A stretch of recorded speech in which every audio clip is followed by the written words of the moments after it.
Revelation 485, from the 26th of June 1938. Faithlessness.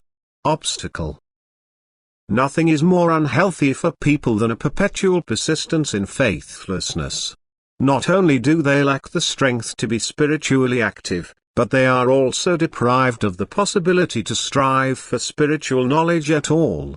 How could this aspiration be awakened in such people if they are only concerned with purely worldly things, if they have no belief in a mission whatsoever, which is the real purpose of their life on earth? Only everything tangible, visible and explainable with their intellect has any influence on these people. But everything else, the inner life, spiritual thoughts and a possible continuation of life after death, they reject only indifferently as fantasies, and so only an extremely empty life remains to them, which is completely filled with pleasures of the world, with desires and vices of all kinds, and therefore does not give rise to any further thoughts in them. Now, however, by God's wise counsel every living being is embodied in a form, until the soul of the being is ripe for a new formation, for a further development in another cover. What is the life task of every smallest creature, must necessarily also be the task of the highest living being on earth, of the human being, and the earthly activity can never be sufficient to secure a certain degree of maturity.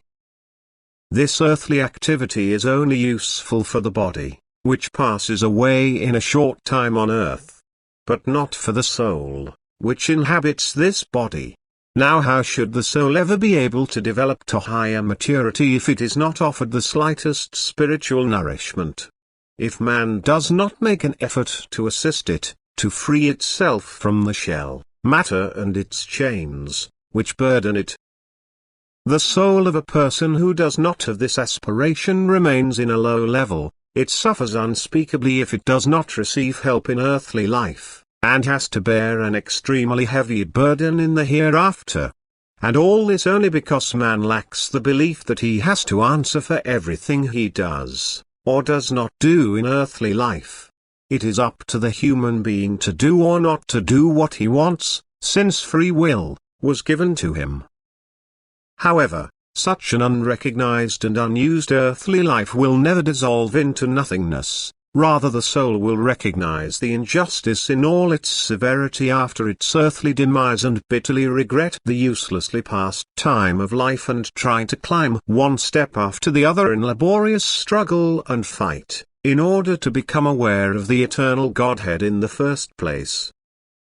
And so you know that faith is necessary and can never ever be replaced by wisdom and rational knowledge of the creation. A childlike faith combined with the most intimate love for the Savior can alone lead you to eternal bliss, but without this, you remain dead creatures, even if you move in the midst of the world's hustle and bustle. You are poor in spirit and can never participate in the blessings which a firm faith can give you. But you will walk in darkness until you ask for light out of free will and accept it believingly. Only then will you be able to fulfill the purpose that is the meaning of your embodiment. Amen.